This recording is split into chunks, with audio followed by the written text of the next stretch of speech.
আসসালামু আলাইকুম, কেমন আছো সবাই? আজকে আমরা সাধারণ গণিত 3.3 এর 6 নম্বর পার্ট নিয়ে তোমাদের সামনে হাজির হয়েছি। 6 নম্বর পার্টে আমরা 3টা অঙ্ক রেখেছি, অর্থাৎ 23 নম্বর, 24 নম্বর এবং 25 নম্বর অঙ্ক। আশা করি এই অঙ্কগুলো তোমাদের কাছে অনেক ইজি হয়ে যাবে, যেহেতু সবগুলো অঙ্ক একই রকমের। তো এই অঙ্কগুলো যদি আমরা ভালোভাবে বুঝতে পারি, আশা করি আমাদের তেমন কোনো সমস্যা হবে না। এবার আমরা 13 নম্বর অঙ্ক নিয়ে আলোচনা করব। তো 13 নম্বর অঙ্ক আমাদের বলছিল, 23 নম্বর অঙ্ক নিয়ে আলোচনা করব। তো 23 নম্বর অঙ্ক আমাদের বলছিল 8a cube plus b cube b cube divide by হচ্ছে 27। ঠিক আছে, তো এইটাকে আমাদের উৎপাদকে বিশ্লেষণ করতে বলছে। তো শুরুতে আমরা এটাকে শুধু একটু ভাঙাই নেব। এখানে 8a কিউব ছিল, এটাকে আমরা 2a তার উপরে কিউব লিখতে পারি, প্লাস এখানে b ডিভাইড বাই 27 ছিল, তাহলে এটাকে আমরা কি b ডিভাইড বাই 3 তার উপরে কিউব দিতে পারি না?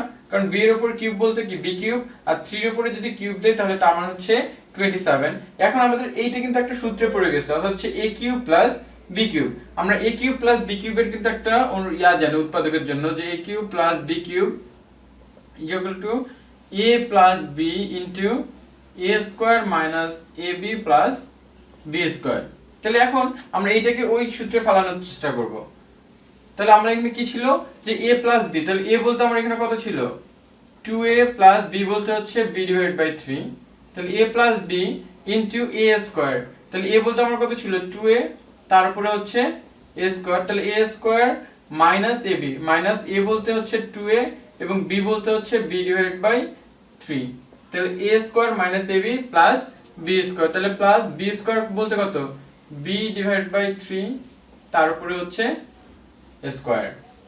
তাহলে এইখানে আমাদের কত থাকলো 2a plus b divide by 3, অর্থাৎ যা থাকলো, যা ছিল তাই লিখলাম। ওকে, এখন এখানে 2a তার উপরে স্কয়ার আছে, তাহলে 2a তার উপরে স্কয়ার বলতে কত 2 এর উপরে স্কয়ার দিলে 4 এবং a এর উপরে স্কয়ার দিলে হচ্ছে a স্কয়ার, মাইনাস এখন এইটাতে গুণ অবস্থায় আছে, তাহলে যদি আমি এটা দ্বারা গুণ করি তাহলে নিচে কত থাকতেছে, এই 2 এর নিচে কত 1 না, তাহলে এই উপরে উপরে গুণ নিচে নিচে গুণ, তাহলে 2a দ্বারা যদি আমি b কে গুণ করি তাহলে তার মান হচ্ছে 2ab, আর নিচে 1 দ্বারা যদি আমি 3 কে গুণ করি তাহলে তার মান হচ্ছে 3, প্লাস এখানে কি b ডিভাইড বাই 3 তারপরে স্কয়ার, তাহলে আমরা b এর উপরে হচ্ছে স্কয়ার আর 3 এর উপরে স্কয়ার দিলে হচ্ছে 9। ওকে, তাহলে এইটাই হচ্ছে আমাদের। এখন আমরা যদি এই দিকে আসি, এইটাকে আমরা কিন্তু যেহেতু কি ভগ্নাংশের যোগ অবস্থায় আছে, তাহলে আমরা জানি ভগ্নাংশ যদি যোগ বা বিয়োগ অবস্থায় থাকে সেটাকে আমাকে লসাগু করতে হয়। তাহলে এখানে 2 এর নিচে মনে করো কত 1 আছে, তাহলে এই 3 আর 1 এর লসাগু কত হচ্ছে 3, তাহলে আমার এইটা 1 দ্বারা 3 কে ভাগ করতে হবে, তাহলে এইটা তাহলে এটাকে ভাগ করি 3, তাহলে 3 দ্বারা 2a কে আমি গুণ করব, তাহলে 3 দ্বারা 2a কে গুণ করলে তার মান কত হচ্ছে 6a, প্লাস এই 3 দ্বারা যদি আমি 3 কে ভাগ করি তাহলে তার মান 1, 1 দ্বারা যদি আমি b কে গুণ করি তাহলে তার মান হচ্ছে b। ঠিক আছে, অর্থাৎ একটু বুঝছি আমরা যে এটাকে যেহেতু ভগ্নাংশের যোগ অবস্থায় আছে তাহলে আমাকে কি করতে হবে লসাগু করতে হবে। তাহলে 1 আর 3 এর লসাগু কত হচ্ছে 3, আর লসাগু করার পরে আমাদের এই যে নিচে যেটা আছে অর্থাৎ হচ্ছে হর আছে, হর দ্বারা লসাগুকে ভাগ করতে হবে, ভাগফল যেটা হবে ওইটা দ্বারা আমরা উপরটাকে গুণ করব। তাহলে 1 দ্বারা যদি আমি 3 কে ভাগ করি তাহলে তার মান 3, 3 দ্বারা আমি 2 কে গুণ করলে 6a, প্লাস আছে প্লাস 3 দ্বারা 3 কে ভাগ করলে হচ্ছে 1, 1 দ্বারা যদি আমি b কে গুণ করি তাহলে হচ্ছে b। ঠিক আছে, ঠিক একই কিন্তু আমাদের এইখানেও, যেহেতু এখানে কি ভগ্নাংশের যোগ বিয়োগ আছে তাহলে আমরা কি করতে হবে, ভগ্নাংশের যোগ বিয়োগ থাকলে আমরা লসাগু করতে হবে। তাহলে এটার নিচে কত 1, তাহলে 1, 3 এবং 9, এটার লসাগু হচ্ছে আমার 9, তাহলে 1 দ্বারা যদি আমি 9 কে ভাগ করি তাহলে 9 হচ্ছে, 9 দ্বারা যদি আমি 4a স্কয়ার টাকে গুণ করি তাহলে 4 নং 36a স্কয়ার, মাইনাস এখানে 3 দ্বারা যদি আমি 9 কে ভাগ করি তাহলে তার মান হচ্ছে 3, 3 দ্বারা আমি ab কে গুণ করলে 3 দুগুণে হচ্ছে 6 অর্থাৎ 6ab, প্লাস এই 9 দ্বারা যদি আমি 9 কে ভাগ করি তাহলে তার মান হচ্ছে 1, 1 দ্বারা যদি আমি b স্কয়ারটাকে গুণ করি তাহলে তার মান হচ্ছে b স্কয়ার। এখন আমরা যদি এটাকে করি যে এখানে এই অবস্থায় আছে না, এটাকে আমরা এইভাবে লিখতে পারি 1 ডিভাইড বাই 3, অর্থাৎ ভগ্নাংশটাকে আমরা বের করে নিলাম, ইনটু 6a প্লাস b।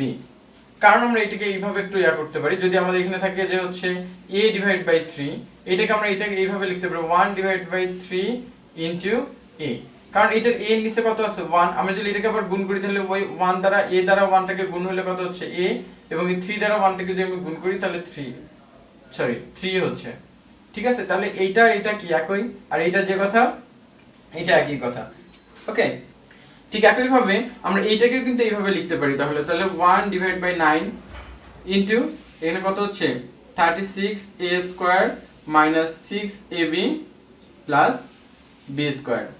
এখন যেহেতু এখানে কি 1/3 এবং 1/9 কি বাইরে আছে, তাহলে এটাকে আমরা কি গুণ করে দিতে পারি। তাহলে উপরে উপরে গুণ হবে 1 দ্বারা, যদি আমি 1 কে গুণ করি তাহলে 1 ইনটু এখানে 3 দ্বারা যদি আমি 9 কে গুণ করি তাহলে 3 নং হচ্ছে 27। ঠিক আছে, আর বাকি কি থাকলো 6a প্লাস b ইনটু আর এখানে কত থাকলো 36a² minus 6ab plus b²। ঠিক আছে, তাহলে এইটাই হচ্ছে আমাদের 23 নম্বর অঙ্কের সমাধান। ওকে, তাহলে 23 নম্বর অঙ্কে আমরা তেমন কোনো কিছুই করি নাই। এখানে 8a² ছিল, তাহলে এটাকে আমরা কি 2a তারপরে কিউব দিলাম, এখানে প্লাস ছিল প্লাস, এখানে b³ ডিভাইড বাই 27, এটাকে আমরা b ডিভাইড বাই 3 তারপরে কিউব করছি, করার পর এটা সূত্রে পড়ে গেছে a³ প্লাস b³ এর, তাহলে আমরা এটা লিখছি যে a plus b into a² minus ab plus হচ্ছে b²। তাহলে এইখান থেকে আমাদের এটা তো ঠিকই ছিল, এইখানে আমরা কি করছি গুণ করে দিছি, অর্থাৎ যা ছিল সবগুলো আমরা গুণ করে এখান থেকে আমরা এটা লসাগু করছি। ঠিক আছে, এটা লসাগু করছি, লসাগু করে গুণ করে দিছি, এটাও লসাগু করে গুণ করে দিছি। তারপর আমি এখান থেকে 1/3 টাকে বাইরে নিয়ে আসছি, আর এখান থেকে হচ্ছে 1/9 টাকে বাইরে নিয়ে আসছি। নিয়ে আসার পর 1/3 এবং 1/9 টাকে আমি কি গুণ করে দিছি, করে দেওয়ার পর যেটা হয়েছে সেটাই হচ্ছে আমাদের 23 নম্বর অঙ্কের সমাধান। ঠিক আছে, আশা করি 23 নম্বর অঙ্কটা তোমাদের বুঝতে সমস্যা নেই। এবার আমরা 24 নম্বর অঙ্ক নিয়ে আলোচনা করব। তো 24 নম্বর অঙ্কে আমাদের বলছিল a⁶ divide by 27 minus b⁶। ঠিক আছে, এইটাও হচ্ছে আমাদের 23 নম্বর অঙ্কের মতো প্রায় একই অঙ্ক। তো এটাকে আমরা এইভাবে লিখতে পারি, যদি আমরা ভাঙানোর সুবিধার্থে, তাহলে আমরা এটাকে কি করতে পারি a তারপরে স্কয়ার ডিভাইড বাই 3 তারপরে আমরা কি কিউব দিতে পারি, কারণ a² তারপরে কিউব বলতে কত হচ্ছে, তার মান a⁶ ডিভাইড বাই 3 এর উপরে যদি কিউব দেই তাহলে তার মান হচ্ছে 27 মাইনাস এখানে b⁶ আছে, তাহলে এটাকে আমি কি b² তার উপরে পাওয়ার কিউব দিতে পারি। এখন এটা কিন্তু আবার আমাদের সূত্রে পড়ে গেছে, অর্থাৎ a³ মাইনাস b³ আমরা সূত্রটা এটাকে জানি, আবার এর আগে পড়ছি, অর্থাৎ a³ মাইনাস b³ সমান আমরা জানি কি a minus b into a² plus ab plus b²। ঠিক আছে, তাহলে এটাকে আমরা ওই সূত্রে ফেলাই দেব। তো প্রথমে আছে a মাইনাস b, তাহলে আমরা এটাকে ফেলাই a মাইনাস b, তাহলে a বলতে আমাদের এখানে কত ছিল a² divide by 3 minus b বলতে হচ্ছে b², তাহলে a minus b into a², তাহলে a বলতে আমরা এখানে কত ছিল a² ডিভাইড বাই 3 না, তারপর তাহলে এটা হচ্ছে a তারপর হচ্ছে a², তাহলে a² প্লাস ab, তাহলে সূত্রের হচ্ছে প্লাস a বলতে আমার কত ছিল a² divide by 3 into b বলতে হচ্ছে b², তাহলে a² plus ab plus b², তাহলে b বলতে আমাদের কত ছিল এখানে b² তার উপরে হচ্ছে স্কয়ার। ঠিক আছে, তাহলে এখান থেকে আমরা পাচ্ছি এখানে যা আছে তাই তো থাকলো, অর্থাৎ a² ডিভাইড বাই 3 প্লাস এখানে কত হচ্ছে b², আর এইখানে যেহেতু আমরা কি গুণ অবস্থায় আছে তাহলে a² তার উপরে স্কয়ার বলতে কত হচ্ছে a⁴ ডিভাইড বাই 3 এর উপরে স্কয়ার বলতে কত 3 3 9 প্লাস এখানে কত হচ্ছে a² ডিভাইড বাই 3, আর যেহেতু কি বিটা আমার এখানে গুণ অবস্থায় তাহলে তার কি হবে b² প্লাস b⁴। তাহলে এটাই হচ্ছে আমার 24 নম্বর অঙ্কের সমাধান, একবারে সহজ একটা অঙ্ক। জাস্ট আমরা এটাকে একটু ভাঙাইছি, ভাঙার ফলে সূত্রে ফেলাই দিছি, সূত্রে দিয়ে আমরা দেখা যায় এটুকু একটু গুণটুন করে দিলে যেটা হয় সেটাই হচ্ছে আমাদের এই 24 নম্বর অঙ্কের সমাধান। একদমই সহজ অঙ্ক, আশা করি তোমাদের বুঝতে তেমন কোনো সমস্যা হয়নি। এবার আমরা 25 নম্বর অঙ্ক নিয়ে আলোচনা করব। তো 25 নম্বর অঙ্ক আমাদের বলছিল 4a² plus 1 divide by 4a² minus 2 plus 4a minus 1/a। ঠিক আছে, তাহলে এটাকে আমাদের উৎপাদক বিশ্লেষণ করতে বলছে। তাহলে এটাকে যদি আমরা উৎপাদকে বিশ্লেষণ করি তাহলে প্রথমে এই যে আগের অঙ্কের মতো আমরা কি এটাকে একটু ভাঙাই নিব, তাহলে 4a² এটাকে আমি লিখতে পারি কি 2a তার উপরে হচ্ছে স্কয়ার প্লাস এইখানে কত ছিল 1 ডিভাইড বাই 4a², তাহলে আমি এটাকে লিখতে পারি না এইভাবে যে হচ্ছে 1 ডিভাইড বাই 2a তার উপরে হচ্ছে স্কয়ার, কারণ 2 এর উপরে স্কয়ার দিলে কত 4 আর a এর উপরে স্কয়ার দিলে হচ্ছে a²। ঠিক আছে, তাহলে আমরা এটা এই যে 2a তার উপরে স্কয়ার এটা, হ্যাঁ এখন এইখানে একটু আমরা ভালো করে লক্ষ্য করব, এখানে শুধু 2 ছিল, তাহলে আমরা 2 লিখলাম। এখন সূত্রে ফেলানোর জন্য আমরা এখান থেকে কি করলাম এই 2a ইনটু 1 ডিভাইড বাই 2 এটাকে যোগ করে দিলাম। ঠিক আছে, আমরা একটু ভালো করে লক্ষ্য করি এখানে কি করলাম আমরা 2 ইনটু 2a ইনটু হচ্ছে 1 ডিভাইড বাই 2a। এখন আমরা যদি এটাকে লক্ষ্য করি যে এখানে নিচে কিন্তু 2a আর এই 2a কি কাটা যাচ্ছে আমাদের, তাহলে কত হচ্ছে 2 * 1 = হচ্ছে 2, অর্থাৎ এই 2a থাকতেছে, অর্থাৎ আমাদের এই 2 এর মানের কোনো পরিবর্তন আসতেছে না, কিন্তু আমরা এটাকে সূত্রে ফলাইতে পারতেছি। ওকে, সেই জন্য আমরা এখানে কি 2a * 1/2 এটা লিখে নিলাম। আচ্ছা, এবার আমরা এখানে কত ছিল আমাদের প্লাস 4a - 1/a না। আচ্ছা, আমরা এটাকে ঠিক রাখলাম 4a - 1/a। এখন আমাদের এটা কি সূত্রে পড়ছে না, দেখো তো, a² - 2ab + b²। ঠিক আছে, a² - 2ab + হচ্ছে b²। তাহলে আমাদের কোন সূত্রে পড়ছে, a - b²। তাহলে a বলতে আমরা এখানে কত 2a - b বলতে আমরা কত পেয়েছি 1/2a না। তাহলে a - b তারপর হচ্ছে হোল স্কয়ার প্লাস আমাদের এখানে কত ছিল 4a - 1/a না।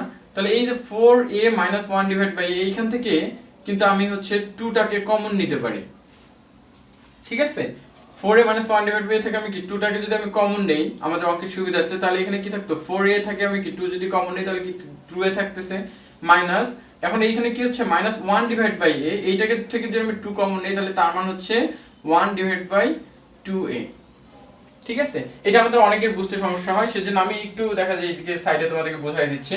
তো এখানে আমাদের কত ছিল দেখো, আমাদের ছিল হচ্ছে 4a - 1/a, এটা ছিল না। তাহলে এটাকে দেখো আমরা এইভাবে কিন্তু লিখতে পারি যে 4a - 2/2a।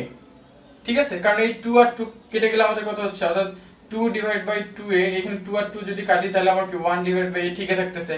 তাহলে এখন যদি এইখান থেকে আমি এইটার থেকে আমি কি 2 টা কমন নেই তাহলে আমার কত থাকতেছে 2a মাইনাস এই 2 টা তো আমি কি কমন নিছি না, তাহলে উপরে কত থাকছে 1 আর নিচে হচ্ছে 2a। ঠিক আছে, অথবা আমরা এটাও লিখতে পারি যে এইভাবে বলতে পারি যে 2 * 1/2a। তাহলে কমন বলতে কি আমি কি এটা কি গুণ অবস্থায় আছে না, তাহলে এই 2 আর এই 2 যদি আমি কেটে দেই তাহলে কি থাকতেছে 1/a। ঠিক আছে, অর্থাৎ আমাদের মানের তেমন কোনো পরিবর্তন হচ্ছে না, সেজন্য আমি এখান থেকে যে 1/a থেকে যে 2 টা যদি আমি কমন নেই তাহলে আমার মান কিন্তু একই থাকতেছে। ঠিক আছে, আচ্ছা, তাহলে এখন যদি আমি দেখি যে এখানে কি 2a - 1/2a, এখানে কি 2a - 1/2a, তাহলে এখান থেকে আমি 2a - 1/2 এটাকে কমন নিতে পারি। তাহলে আমার বাকি কি থাকলো দেখো তো, এখানে 2a - 1/2। আচ্ছা, আমরা আরেকটু বাড়াইতে পারি এখানে যে 2a - 1/2 তার উপরে স্কয়ার আছে না, তাহলে এটাকে আমরা এইভাবে লিখতে পারি যে 2a - 1/2 ইনটু হচ্ছে কি 2a - 1/2a। কারণ কি এই যে এইটা আর এটা গুণ করলে তো এইটা হচ্ছে, তোমরা চাইলে এই লাইনটা নাও লিখতে পারো। ঠিক আছে, তোমাদের বোঝার সুবিধার্থে আমি এটা লিখলাম। তাহলে প্লাস এখানে আমাদের কত থাকলো 2 * 2a - 1/2a। ওকে, এখন আমার এইখান থেকে দেখা যায় এখানে 2a - 1/2a 2a - 1/2a, তাহলে এইখান থেকে আমি কি করলাম একটা 2a - 1/2 এটাকে কমন নিলাম। ঠিক আছে, যদি এখান থেকে একটা 2a কমন নিলাম তাহলে আমাদের এখানে বাকি কি থাকলো, একটা 2a আমি কমন নিছি তাহলে আরো একটা তো থাকলো, তাহলে এখানে আরেকটা থাকলো কি 2a - 1/2 হচ্ছে 2a।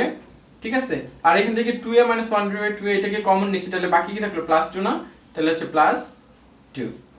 ঠিক আছে, তাহলে এইটাই হচ্ছে আমাদের 25 নম্বর অঙ্কের সমাধান।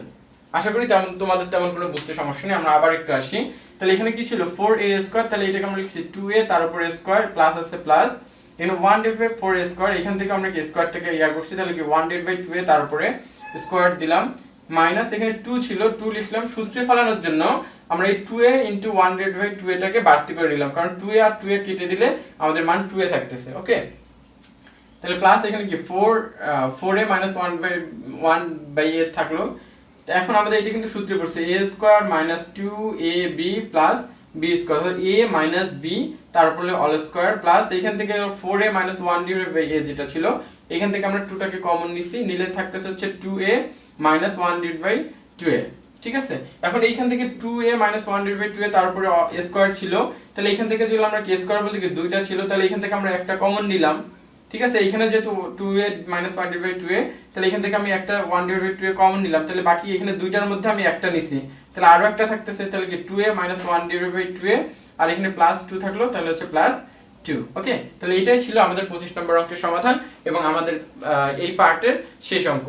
আশা করি আমাদের সবগুলো অঙ্কই ভালো করে বুঝতে পারছো। যদি বুঝে থাকো তাহলে অবশ্যই আমাদের কমেন্টস করে জানাবা, আর যদি কোনো সমস্যা থাকে সেটাও আমাদের কমেন্টস করে জানাবা। আমরা তোমাদের কমেন্টসের উপর ভিত্তি করে বাকি ভিডিওগুলো দেওয়ার চেষ্টা করব।